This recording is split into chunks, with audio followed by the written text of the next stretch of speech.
बर' बिजोङाव फरायनाय फरायसा फरायसुलिफोरनि थाखाय गोजोनथाव खौरां। देग्लायनिफ्राय थाखो 10खौ बर' रावजों फरायनो मोनसिगोन। थाखो 11 आरो 12नि फरा बिजाबखौ इंराजिनिफ्राय बर' रावाव राव दानस्लायनाया सोलिगासिनो दं। बर' थुनलाइ आफादनि हांख्रायनाय आरो गरेस्वर गुदि बर' थुनलाइ आफादनि बानजायनायाव बाक्सा जिल्लानि सिङाव थानाय गरेस्वर नोगोर आफादनि नब्लाङाव शुक्रबार आरो शनिबार 17 आरो 18 फेब्रुवारि साननैनि हाबाफारिजों जौसिन थाखोनि राव सोलायनाया दिनै जोबनानै थांबाय। मख'नो गोनांदि थाखो 11नि फरा बिजाबनि राव दानस्लायनाया 100% जाफुंसारबाय। राव दानस्लाय आफादा फोरमायथिनाय बादिब्ला देग्लायनिफ्रायनो 11 थाखोआव बर' रावजों फरायसा फरायसुलिफोरा फरायनो मोनगोन होननानै फोरमायदों। बर' रावाव 11 थाखो आरो 12 थाखोनि बिजाब लिरनाय, इंराजिनिफ्राय बर'आव राव दानस्लायनाय बे खामानिया दिनै 10 बोसोर बारबाय। 10 बोसोरसिम जोङो 11 थाखोनि राव दानस्लायनायखौ सोलिबाय दङमोन। क'क्राझार, गुवाहाटी, तामुलपुर, गरेस्वर बेबायदि मोनब्रै थावनियाव जों राव दानस्लायनाय खामानिखौ मावबादा लानानै मावबोबाय। बे मावबादायाव साहित्य सभाया साब कमिटि दानानै सम सम मैखोम मावफारिखौ लाबोदों। बेनि गेजेरजोंनो बिटिआर सरकाराबो मदद होदों, आसाम सरकाराबो मदद होदों। फैयै फैयै दिनै आर्टस, साइन्स, कमार्स मोनथामबो स्ट्रिमनि जे राव दानस्लायनाय बे राव दानस्लायनाया बर' बिजोङाव दा जाबाय। जानानै दा गिबि बोसोर जे क्लास 11 बे गिबि बोसोरनि राव दानस्लायनायाबो दिनै बे फाइनेल जागोन। दिनै बे फाइनेल जागोन दिनै। बेखौ जों आसाम सरकारनो जों बावैनो जों गथायनो हासिगोन। आरो जि 12 थाखोनि जे राव दानस्लायनाय बे 12 थाखोनि राव दानस्लायनाया बेयो खामानिया 80% जोब्बाय। दा 20% दंबावो। जों मास मोननैनि गेजेराव बेखौ आसाम सरकारनो गथायनो हागोन होननानै सानदों। आरो बेनि गेजेरजोंनो जोंनि बर'नि जि उन जोलै बर' बिजोंजों फरायनाय बिथांमोना मा जागोन, बर' बिजोंजोंनो फरायनानै मोजाङै मोजां रिजाल्ट खालामनो हागोन। बेनिफ्रायनो बे गोदान सोलोंथाइ आयेन, बे गोदान सोलोंथाइ आयेननि जिखिनि दफाफोर, बे दफाफोराबो बेजोंनो सुफुंजागोन। जायनि जाउनाव जों गावनि बिमानि रावजोंनो 1 थाखोनिफ्राय फरायबोनाय बे फरायसुला फरायसुलिफोरा बेनि फिथाइखौ मोननो हागोन। बिनि उनावहाय आरो मोनसे देवना थाबावगोन जोंहा डिग्रि बिजों। बे डिग्रि कर्सखौबो जों लासै लासै बर' बिजोङाव लांनानै लोगोसे उननि आरो फैगौ बोसोरफोरावहाय जों उनावहाय मेडिकेल इन्जिनियारिंखौबो बर'जों फरायनो हायोब्ला जोंनि जे सानफुंनाया जाफुंगोन होननानै सानो। आरो बे सानफुंनायाव गासैबो बर'नि जि दोलो दङ, फरायसा आफादानो जा, हारिमु सिबियारि आफादानो जा, सोरबा साहित्यआनो जा, जायखियानो जा, गासिबो जुदि नांथाबोब्ला बे सिमाङाबो इयुनाव जाफुंगोन। आं बयखौबो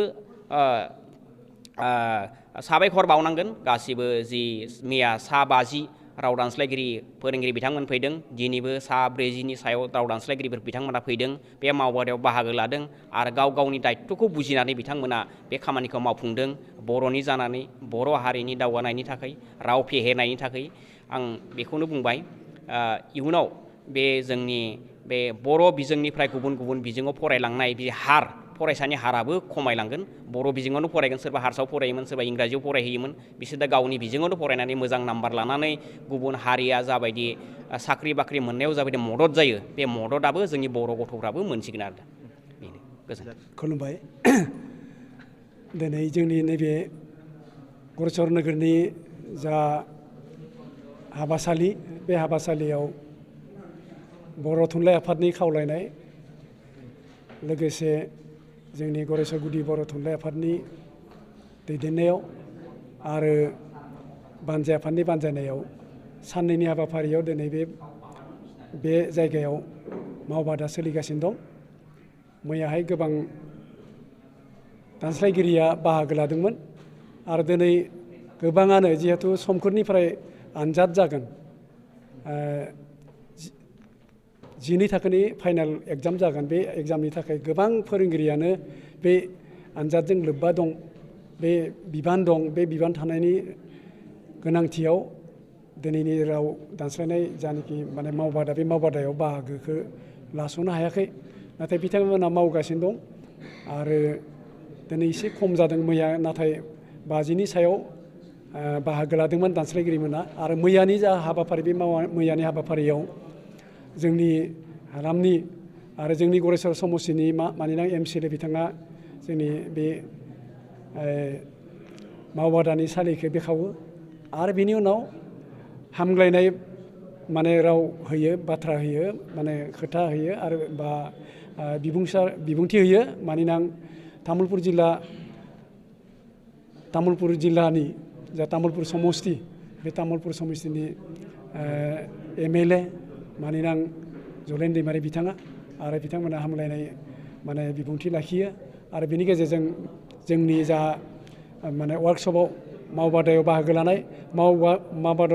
लानाय बिथांमोना जोबोर गोजोननाय मोन्दों थुलुंगा मोन्दों आरो जोबोर बे थुलुंगानि गेजेरजोंनो खामानिफोरखौ आरो मावनायाव माने मदद होदों बेनि गेजेरजों बे बाथ्राखौनो आङो बुंनो सानदों जा दिनैनि मावबादा जोबनायनि फारसेयाव बे मावबादायावनो दिनै जोङो थिरां खालामदों जाखिनि आर्ट्स आरिमु बे आरिमुनि आयदा गोबां दं बे आरिमुनि माखासे आयदाखौ जोङो राव दानस्लायना जेरै राजखान्थि बिगियाननि लोगोसे रांखान्थि बिगियान रांखान्थिनि लोगोसे सोलोंथाइ आयदा सोलोंथाइनि लोगोसे जारिमिन हिस्टरि बेखौबो बेनि लोगोसेनो geography logic and philosophy environment आबहावा होनना बुङो बे आबहावा बे आयदायाबो जाफुंखाबाय आरो बेनि लोगोसेनो मेथामेटिक्स आरो भुमखौरां गासै बेखिनि आयदाया जोंहा जाफुंखाबाय मोनसेल' साबजेक्टआव एसे माने कम्पिउटाराव माने जेब्लानाखि DTP खालामदोंमोन बेवहाय माने स्लिप जालांदों बे स्लिप जानायखौ जों आरो दिनै मावफिननो गोनां जादों नाथाय बे दिनै जोबगोन दिनै नङाबाबो गाबोन जोबथारगोन आरो बे एसे दानस्लिबलांनाया दा मथा मथि गासैबो माने बे आरिमुनि आयदाया जोबनायनि लामायाव जोबनाय माने सेबखांनायनि लामायाव आरो बेनि अनगायैबो देग्लायनो मोनगोन बे बोसोर माने 23 मायथाइयाव जिहेथु जागायगोन देग्लायनो फैगोन माने एप्रिल मेयाव माने मे माहाव जिनिखि गोदान बोसोर जागायगोन बे गोदान बोसोर जागायगोननि माबायावनो जोंनि जा उथिबोनाय फरायसा बे फरायसामोना गावनि बिमानि रावाव फरायनानै माने गियान आरजिनो हागोन सोलोंथाइ लानो हागोन आरो बे सोलोंथाइ लानायनि गेजेरजोंनो जों आसा थिदों आंनि गोबां बोसोरनि मिजिंमोन आरो बेबायदिनो बधाय जानो हागौ बर' थुनलाइ आफादा बे साननायखौ जाफुंहोनो आंनोनो बिबानखौ होदोंमोन नामा आं बे दालाइ आफादनि आंखौ लिंथुमगिरि बिबान होदोंमोन 2012 मायथाइयाव बै मायथाइनिफ्राय नाजाबोगासिनो दङ नाथाय गोबांखौ जों मदद मोनाखैमोन लासैसो जों आसलथे मददखौ माने जोंनि जाफोरनिखि मावग्रा दानस्लायग्रा बिसोरनिफ्राय मदद मोनदों बेनि गेजेरजोंबो जों आर्ट्सनि माबाखौ थांनाय माने 2018 मायथाइयाव काउन्सिलनो जोङो बे माबाखौ जिनिखि मेटेरियेल गासैखौबो जों साबमिट खालामदोंमोन नाथाय जों नुबाय सरकारनिफ्राय बे माबाखौ माने इन्ट्रडिउस खालामनायनि जानाखि बिबान बे बिबानखौ सरकारा लायैनि थाखाय फोसावैनि थाखाय माने अर्डार होयैनि थाखाय बे माने जोंनि फोरोंहोनायनि बिबाना थालांदों आरो फैयै थांनाय जोंनि बर' थुनलाइ आफादनि 61थि जानाखि जथुम्मा तामुलपुराव जानानै थांबाय जेरावनाखि जोंनि हादोर बेंगिरियाबो बाहागो लादोंमोन बेवहाय गोबां रायजोनि माने गिबि मन्थ्रिफोरा बाहागो लादोंमोन आरो जोंनि आसामनि गिबि मन्थ्रि मानिनां मुस्रि हिमन्त बिश्व शर्मा बिथाङाबो बाहागो लादों आरो बेवहाय जों खावलायदोंमोन नोंथांनिफ्राय जोंनो जेबो नाङा नोंथाङा फोसावनांगौ आरो जोंनो 11-12 थाखोआव बर' बिजोङाव जाहाथे जोंनि उथिबोनाय फरायसामोना फरायनो खाबु मोनो बेखौ फोसावनांगोन होननानै जोंनि बर' थुनलाइ आफादनिफ्राय खावलायदोंमोन आरो बे लेखायै बिथाङा जोंनि तामुलपुर माने जिनिखि जथुम्मा बे जथुम्मायाव फोसावलांदों जे नैबे देग्लायनिफ्रायनो 11-12 थाखोखौ फरायनायनि खाबुखौ बर' फरायसाफ्रा मोनसिगोन बे बाथ्राखौ फोसावदों आरो केबिनेटआ बिनि उनाव साननैसोनि उनावनो बेखौ आजावदों दा अर्डिनेन्स माने जोंनि जानि हादोरसागिरिनि माने अर्डिनेन्स बायदियै दा जोङो खामानिखौबो मावदों एसे बबावबा माने जोंहा आगोलाव हाखु दाखु हैदोंमोन जों सरकारनो जाहाथे खामानिखौ मावनो हायो बेवहाय थालांनायफोरखौ जों नायफामजोबनानै आरो बाथ्रा सेन्टेन्सफोरखौबो जाहाथे जोङो गथ'फोरा एसे गोरलैयै बुजिनो हायो बे नोजोरथिखौ लानानै जोङो आरो जिहेतु एसे सम मोन्दों बे सम मोननायखाय जों नायबिजिरनानै कम्पिउटाराव जों दोनखाजोबो जिनिसा आकार इकारफोरखौल'सो जों दिनै नायफामनानै फाइनाल जों माने दिनै सेप होनो आरिमुखौ लादों। बेनि लोगोसे खिन्थु मोनसे बाथ्रा जोंहा साइन्सखौ जोङो नाजादोंमोनब्लाबो मावनाया जोंहा मावगिरिफोरा एसे लेहेमै माबादोंमोन। नाथाय दा जों नुनो मोनबाय खनले खावलायनायनि गेजेरजों खनले जोंहा जिहेतु सरकाराबो फोसावबाय। बिनि फोसावैनि सिगाङावल' जागोन ना जाया जोंहाबो साननाय दंमोन आरो दानस्लायगिरिफोराबो एसे साननाया दंमोन। सरकारा फोसावनायनि उनाव जिहेतु 11-12 थाखोआव बर' बिजोङाव फरायनो हासिगोन होनना बुंबाय। बे लेखायै माने जोंनि राव दानस्लायगिरि जायफोरनिखि बिबुंगोरा इउनिभारसिटिनि बिबुंगोरा कलेज माने फरायसालिमानि बिबुंगोरा आयदा फोरोंगिरि बिथांमोना दा माने बिबानखौ लादों आरो मावफुंगासिनो दं। आरो साइन्सआ दा मथा मथि माने 60निफ्राय 80नि गेजेराव जानायनि माबायाव फैदों। कमार्सआव एसे थाद'दों, जोङो कमार्सआव एसे थाद'नो गोनां जादों। नाथाय बेखौबो जों अलरेडि रायज्लायखानानै लाबाय। जों नैबे कनफारेन्स थांनायनि उनावनो लिंथुमनानै दाबसे जायगायावनो वार्कशप खुंनानै कमार्सनि जाखिनि आयदा जोङो बयबो माने जों जिरायनानै साननै सानथामसो जों वार्कशप लागोन। बेवहायनो गासै दानस्लायनायबो खामानि मावगोन, सोदोबखौबो कमनै जों माने बेखौ माबाखौ लादों थांखि। आरो बे बाथ्राखौ आं बुंनाय नङा, आं रायज्लायदों जोंनि बिबुंगोरामोनदो, सोरबा प्रिन्सिपालबो दं बे आयदानि, बिथांमोना जागोन दे, बिथांमोना माने बाथ्रा होदों आरो मावगोनखौबो बुंदों। सोरनिबा माने नागनि इन्सपेक्सननि माबानि थाखाय फोरोंगिरिफोरा बेस्थ' जानायनि थाखाय खामानियाव लोब्बा थानो हायाखै, गुणोत्सबआव लोब्बा थानो गोनां जादों, माने लाइफ स्किल डेभेलपमेन्टआवबो थानो गोनां जादों। बेखायनो जोंनि नैबे मावबादायाव 120 माने दानस्लायगिरि बिथांमोनखौ इउनिभारसिटि कलेज आरो हायार सेकेन्डारिनि बिथांमोनखौ लिंहरदोंमोन। नाथाय बेबायदि बिबान थानायलाय गुणोत्सबआवबो बिबान थानाय आरो बेनिफ्राय लाइफ स्किल डेभेलपमेन्टनि माबायावबो बिबान थानाय लोगोसे थांनो गोनां जानायलाय, लोगोसे समखोरनिफ्राय जिहेतु आनजाद जागोन फाइनाल एग्जामिनेसन हायार सेकेन्डारि, बेयावबो जोंनि लोब्बा थानायलाय बेखायनो एसे खम जादों बाहागो लानाया। आरो बिथांमोना खिन्थु आंनो मेसेज हरदों सरि होननानै, जों माने आंनि मावनाया सोलिगासिनो दङ, जोबसिगोन, नोंथाङा जेबो टेनसन लानाङा होननानै आंनो फोरमायहरदों। बे लेखायै आं सानदों जोंनि जानाखि आर्ट्सआथ' जाखाबाय, आर्ट्सनि सेकेन्ड इयारनि माबायाबो जोंहा आंनि आखायाव अलरेडि माने गोबां मेटेरियेल फैबाय। दानस्लायगिरिफ्रा आंनो होफैदों, जायफ्रा फैदों आरो जायफ्रा फैयाखै बिथांमोना बुंदों आं माने वाट्सएपआव हरदों बेबायदि। गतिके सेकेन्ड इयारनियाबो मथा मथि 80% 60 माने 70 to 80% माने जाबाय सेकेन्ड इयार आर्ट्सनिया। खिन्थु साइन्सनिया माने दा माने सेकेन्ड इयारनिखौ सोलियाखै, जों मावाखै, खारन फार्स्ट इयारखौ जों देग्लायनो जों थिसनगोन नालाय, बेखायनो बे थिसनगोननि थाखायनो जोङो फार्स्ट इयारखौ जोङो आवगायनो सानदों आरो बे लेखायैनो मावगासिनो दं। बर' थुनलाइ आफादनि बानजायनायाव दिनै जि गरायसराव गोजौ थाखोनि जि राव सोलायनाय मावबादा, बेवहाय फैनानै जोङो तामुलपुर जिल्ला दुलाराय बर' फरायसा आफादनिफ्राय जोङो जोबोद गोजोननाय मोन्दों। आरो जाय गोजौ थाखोनि राव सोलायनाय बर' बिजोङाव फरायनो थाखाय जोङो मिन्थिनानै मोन्दों 10 बोसोर सिगांनिफ्रायनो बेखौ नाजाबाय थानाय जादोंमोन। नाथाय दिनै नैबे मावबादानि गेजेरजों जोङो गोजौ थाखोआव बर' बिजोंजों फरायनो थाखाय मोननायनि लामाया जोङो फैबाय होननानै बुंनांगोन। आरो बेयो मैयानिफ्राय सोलिदों। दा जोंबो सानो जिहेथु जोङो बर' बिजोङाव फरायनानै जोबोद गोजौआव जोङो सोलोंथाइ लानो थाखाय माने खाबु मोनो। दा बे बाथ्राखौनो लानानै दुलाराय बर' फरायसा आफादाबो जोङो अराय समबो जोङो जुजिबोबाय थादों। आरो बेखौ जिहेथु बर' थुनलाइनि जिहेथु बियो बाहागो, दा बेनिखायनो जोंनि एबसुआव अराय समबो बेखौ जोङो हेफाजाब होगोन।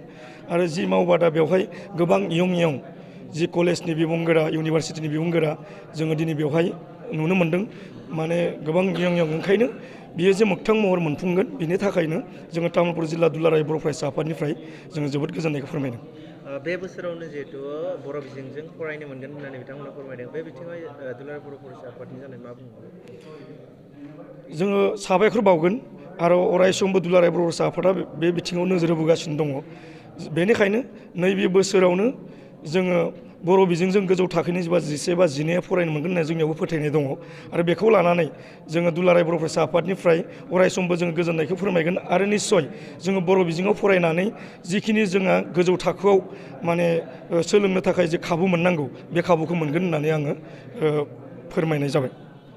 बर' थुनलाइ आफादनि हांख्रायनायाव आरो गरेस्वर गुदि बर' थुनलाइ आफाद लोगोसे बानजाय आफाद बिनि दैदेननायाव जौसिन थाखोनि जि राव सोलायनाय मावबादा 11-12आव जोंहा बर' बिजोंजों फरायनायनि जे मोनसे खाबु आरो बे मेलखौ बा बे मावबादाखौ जों खुंनो मोननानै जोबोद गोजोननाय मोन्दों आरो बेयाव बानजाय आफाद हिसाबै जोंखौ बानजाय आफाद दानानै होदों आरो बेयाव बिबान लानानै बर' हारिनि जि मोनसे थांखि जि मोनसे सिमांमोन जे बर' बिजोङाव फरायनायनि जे जोंनि बर' फरायसाफोरखौ फरायनायनि जि मोनसे सुबिदा बे हाबाफारिखौ खुंनो मोननानै जों जोबोद गोजोननाय मोन्दों आरो बानजाय आफादाव बिबान लानानै गावखौनो जोबोद गोजोननाय मोन्दों जोंनि जि मोनसे बर' माहारिनि थांखि बेयो जाफुंसारनायनि लामायाव दा 11 आरो 12आव जि बर' बिजोंजों फरायनायनि जि मोनसे खाबु बेखौ जोंहा फैबाय थानाय 2023 मायथाइयावनो जोङो फरायनायनि जि मोनसे खाबु बेखौ जों मोननो थांगासिनो दङ दा बेवहाय जोंहा आर्ट्स कमार्स आरो साइन्स बे मोनथाम साबजेक्टनि आयदानि माने राव सोलायनाया सोलिगासिनो दङ अलरेडि फार्स्ट इयारा कमप्लिट जाबाय होननानै बिथांमोना फोरमायबाय दा सेकेन्ड इयारनिया 80% जाबाय होननानै बिथांमोना बुंदों 20%सोल'सै बियो हयथ' 2 मासनि गेजेराव बिथांमोना कमप्लिट खालामगोन होननानै फोरमायदों दा जोङो नैबे समाव साबायखर जासिनांगोन बर' थुनलाइ आफाद आरो लोगोसे दुलाराय बर' फरायसा आफाद आरो बर'नि माहारियारि आफादफोरनि जे मोनसे नाजाथाबनाय बे नाजाथाबनायनि गेजेरजों आसाम सरकार आरो बिटिआर सरकारनि जे मोनसे मावफुंनायनि जे मोनसे बिथांमोना खोथा होबाय दा बेयाव जों बिथांमोनखौ जों साबायखर होनांगोन आसाम सरकारखौबो साबायखर होनांगोन आरो बिटिआर सरकारखौबो साबायखर होनांगोन दा बेखौ बे सुबिदाखौ बिथांमोना मावफुंथांगासिनो दङ दा जों मैया बेयाव बाहागो लानाया गासै 120 जन जे माने बिबुंग्राफोर बिथांमोना बाहागो लाफैदों स्कलारफोर आरो दिनै एसे खम जादों मानोना फार्स्ट इयारनिफ्राय जिहेतु कमप्लिट जाबाय मैयानो बिथांमोना कमप्लिट खालामनानै थांदों दिनै सेकेन्ड इयारनिफ्राय बेयाव माने खामानि मावबाय थादों दा जेन'क जोङो बानजाय आफादनि जानानै जोङो बिथांमोनखौ जोङो साबायखर बावदों जाय बिथांमोना दिनै गोबां खस्थ' खालामनानै बेयाव जाफुंसारनायनि जे मोनसे खामानि बिथांमोना बेखौ मावबाय थादों बेनि थाखाय जों गोजोननाय जासिदों बिथांमोनसिम आरो बिथांमोननिसिम जों साबायखर जासिदों गिबियाव साबायखर थाबाय नोंथांमोननिसिम जोङो दायो पलिटिकेल साइन्स साबजेक्टनि बर' राव दानस्लायनायखौ खालामगासिनो मेनलि जोंना क्लास 11निया फ्राय जोब्बायानो डिटिपि खालामगासिनो आरो बेनिफ्राय क्लास 12खौ जों दायो एसे एनै जास्ट माने नायफिननाय खामानि हाबाफारिया जोंनिया दंबायो आरो दा बेखौ जों नायफिननानै डिटिपि खालामनो हरसिगोन बेनि उनावनो जोंनि क्लास 11 आरो 12 पलिटिकेल साइन्स साबजेक्टनिया जोबसिगोन आरो फ्राय गासैबो नोंथांमोना दायो साबेसेजों जिहेतु राव दानस्लायनाय खामानिखौ मावगासिनो जोङो दायो गासै साबा दङ ओमफ्राय आरो सानै साथामसो माने गावसोर न'आव मावनानै जोङो हरदों आरो माखासेखौहाय बेखिनि सरि बेखौ जेनेबा माब्लानिफ्राय जिहेतु फरायनो मोनगोन आदसा बेखौ जोङो जिहेतु आसाम गभर्नमेन्टआ जोंनो फोरमायदों बा बर' साहित्य सभाया जोंखौ माने थाबैनो खालामनो थिनदों बेनिफ्राय नैबे सेसननिफ्रायनो 2023नि गोदान सेसननिफ्रायनो फरायसाफ्रा 11 आरो 12 बर' रावाव फरायनो मोनगोन जोङो दा इक'नमिक्सखौ मावगासिनो इक'नमिक्स जोङो बुङोब्ला रांखान्थि आयदानि राव दानस्लायनायखौ जोङो मावगासिनो दायो जोङो क्लास 11नि रांखान्थि आयदानि राव दानस्लायगासिनो दा बे जोंनिया फ्राय रांखान्थि बिभाग आयदानिया जाबायानो राव दानस्लायनाया थाखो 11निया दा बियो जोबनाय लोगो लोगोनो जोङो थाखो 12निखौबो स्टार्ट खालामगोन जोंना थाखो 11निया दासिम डिटिपि खालामखांखाबायमोन नाथाय दा बे खालामखांनायखौ जोङो माखासे मिस्टेक्सफोर मोन्दों जोङो बे मिस्टेक्सफोरखौ जोङो नायफिननानै जेसेबां जोङो माने एड खालामनांगौ बा बेयावहाय माखासे हाबसननानै दङ जायखौ जोङो गारनांगोन बेफोरखौ जोङो माने रिभिउ खालामगासिनो दा बे खामानियानो जोंना सोलिगासिनो आरो फारसेथिं जोंनिया जोङो माखासे जि बाखि दंबावो